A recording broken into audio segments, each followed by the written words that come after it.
Welcome back, everybody, to Muscle Car Kit Monday. Well, I'm trying something new, combining model kits and muscle cars and diecast together. And, well, if you like it, I'll do more. But I just want to try this for now. I got some very cool muscle car kits. And, well, I've got a very cool kit right here, but this is actually one I found used, and I'll show you that a little bit later. And I want to show you some of my builds that I've had for quite a while now. And well, I've kind of neglected these because I built these back in, well, mid 90s or so, and I was really into collecting die-cast more than model kits at the time. And I did do a pretty decent job, I think, of building these, but of course I left them on the shelf and they just got dusty and dirty. And I decided to dig them out.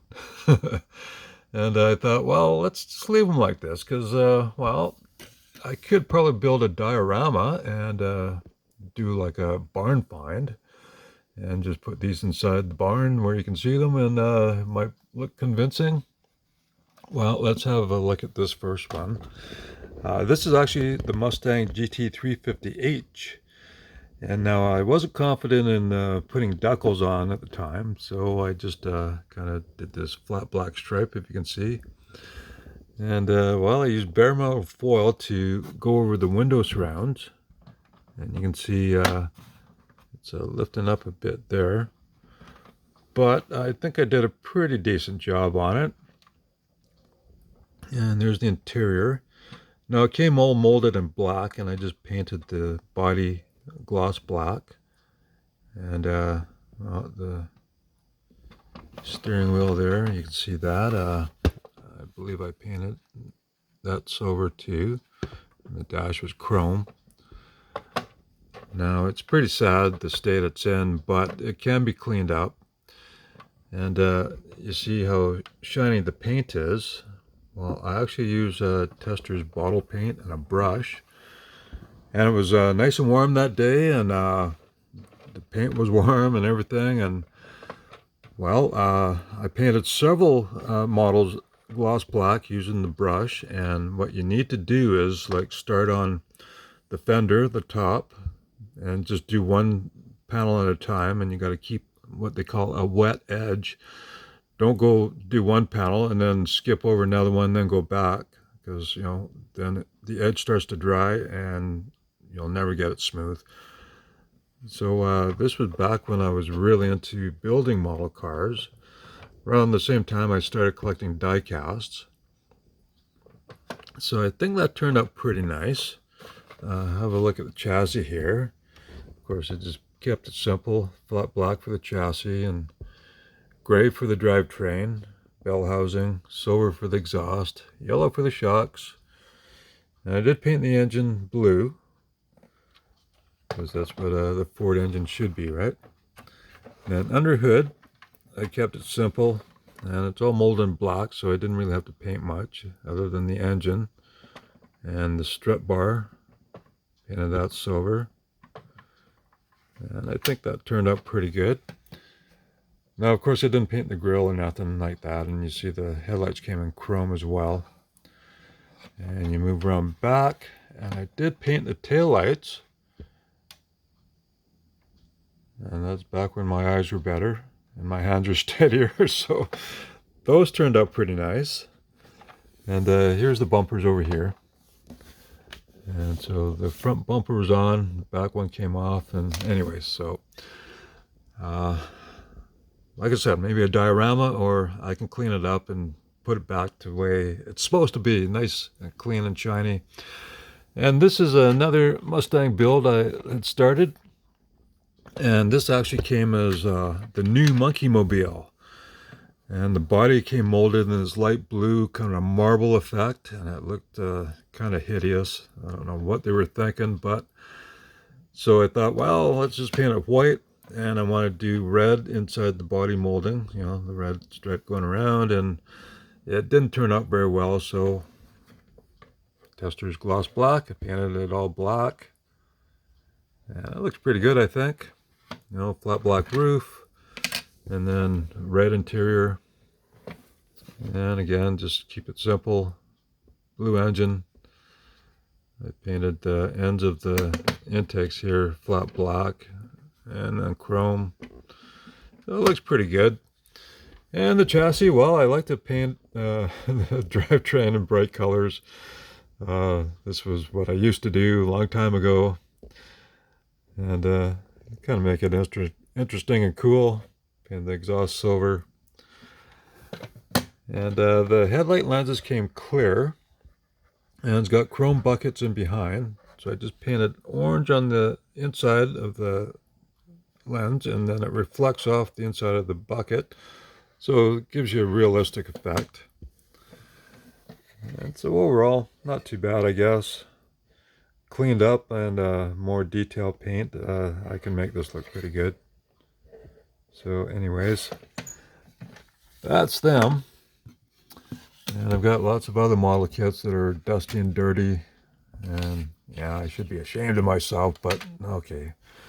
It is what it is. They can be restored and put back right.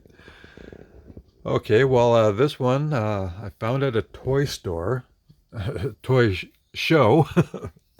It might have been just a model car show too, I think. But okay, now I bought a bunch of used model kits.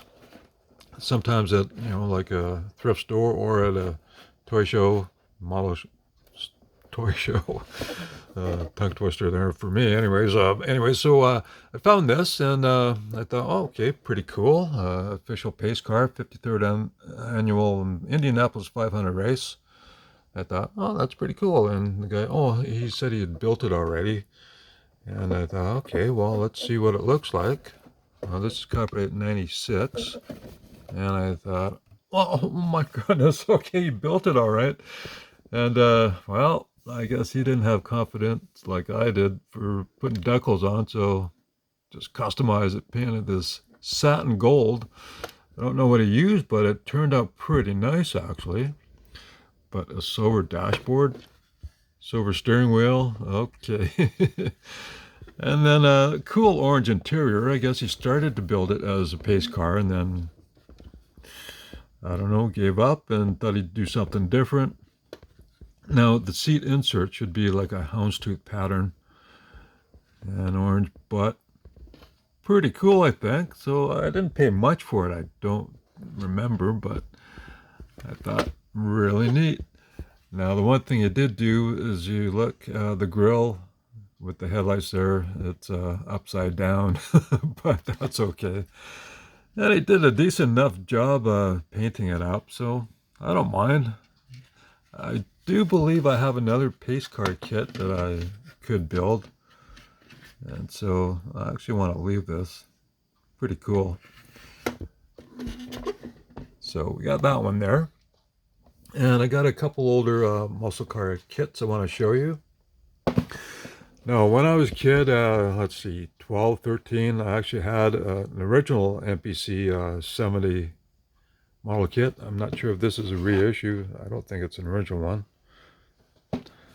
Anyways, I had the 70 GTO and I loved it, and of course that ended up getting destroyed. And so I thought, well, when I found this one, this is copyright in 1987, I thought, well, I'll definitely want to buy this and then do a good job, because the one I originally had was molded in red, and so of course didn't have to paint it, and I loved it. And so I thought, well, let's get this one. I'll put that aside, and as you can see, got the instructions there, and I didn't even take it out of the package. Now, I used to open up all the kits just to see if the bodies were straight, and if there was any problems, then I used to be able to take them back to the stores, but then they stopped letting you do that. So lots of cool stuff in there. You got an extra set of custom wheels for, well, the hot rodded version. Certainly not going to do that to it. But anyways, pretty cool there. So that's a nice kit to build at some point. Let's put this aside. and then we'll take that away. And another really cool old model kit, and this one I found used as well. Copyright 1977, Fun Dimensions, General Mills Fun Group. So designed from original factory blueprints. Pretty cool. And there's all the extra pieces and stuff you can get for it to build a race car version, oval track racing version, or the stock version. Look at that, eh? Pretty cool. And there's the other kit you could get. Pacer X, a Chevette. Wow. Volare. Okay, the Datsun pickup would be cool. The Monza 2+2, I believe that's part of the MPC that I have. Yeah, I haven't checked that. Yeah, I got that one. And Corvette, Camaro Z28, Dodge van, Pinto wagon. Wow, pretty cool. And this one was a great deal. I got it for $3.99. So can't go wrong with that. And I do believe it is all there. Let's get my fingers to work here. Open it up, and there we go. So everything's there. Instructions. And so everything's nice and straight. So that's pretty cool. And there's the stock car wheels. So you get 4 deep dish chrome wheels on it. That's pretty cool. Of course, I want to use the stock wheels. So lots of nice extra parts in there. That's going to be very cool to build.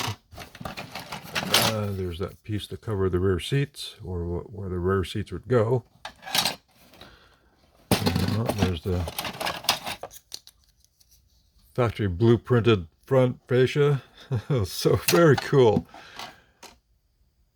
So that's a nice kit. And then of course, well, they made metal model kits. Well, testers, Revell, Ertl made die casts. Well, here are 2 of my testers kits I found. This one's the Easy Builder, but it is all pre-painted, so that's nice. And I found this one probably 10 years ago or more. There's no actual copyright date, as I can see on the package. But it was very cool. This was at a craft store, Michael's, which sells lots of crafts, everything you could want to do for any kind of hobby. And then they sold model kits, but these were really expensive, like they were 35, 40 bucks. And of course, you buy one, then you get, your receipt. Then there's a, I think it was 10% off on the back, or 15% off, something like that, for your next purchase. So I did actually get a second one. And so very cool there. Now this is the Easy Builder, and it's going to be a nice kit to put together. And of course, testers had a full-on detail here, ultra detail model metal kit. Now this one I found used, and it was at Winners, and that's kind of like a Marshall's, TJ Maxx in the States. Winners were stores, overstock items, or stores that close out, and you get, well, brand names for low prices. Well, this particular one, compare at $12. I think this kit was more at other stores, but so it was selling for $7.99. It didn't sell, and I got it on sale for $5.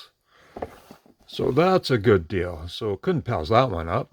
Now, I'm not crazy about the Dodge Charger, but since it is a highly detailed kit, and here we have the body over here. So beautiful metallic orange paint on it. Opening doors, and the hood. And of course, everything's pre-painted. You even get the holes for the rub strip molding on the side. And so that's going to be pretty cool. So nicely painted up. Charger RT. And of course, you look inside, and even the window surrounds are painted black, so that's nice. All the side window details and lots of other stuff inside. So that's going to be cool to build. So anyways, put that aside. And then, well, I told you about Revell makes model kits, and I have shown my 124 scale die cast kits that I haven't put together yet. And here's the Bullet, the Charger. Now, I got the 124 scale version of the Charger and the Mustang, and those are very cool, all highly decorated and everything. So you see the wheels, there's the grill up front, And then you get engine pieces. Let's get some light on the subject. And look, they replicated a vinyl roof on it. That's really cool. And let's go around back here. So it's the body shop, American Muscle. And this is copyright 2004. Let's see, turn the box over here. So there you go there, copyright 2004. So Chad McQueen, that's very cool. Chad McQueen and Terry McQueen. So very nice there. Now, Racing Champions owns Ertl at that point, of course. And then, of course, there's lots of great parts. And I'll grab some here. So here's the parts here. There's the struts, or the torsion bar suspension pieces, engine, grill. That's the armrest in the middle of the seats, bucket seats. More suspension pieces, engine pieces. And then, well, you got, some chrome pieces there. And then you got some pieces for the seats. And there's lots of other pieces inside the box too, but there you go. Some very cool muscle car model kits. And so, hope you enjoy it. Thank you very much for watching. And, well, I plan on doing some more if you enjoyed this. So let me know in the comments if you want to see more of my muscle car model kits. I'll be happy to show you. So thank you very much for watching. And I'll catch you in the next one.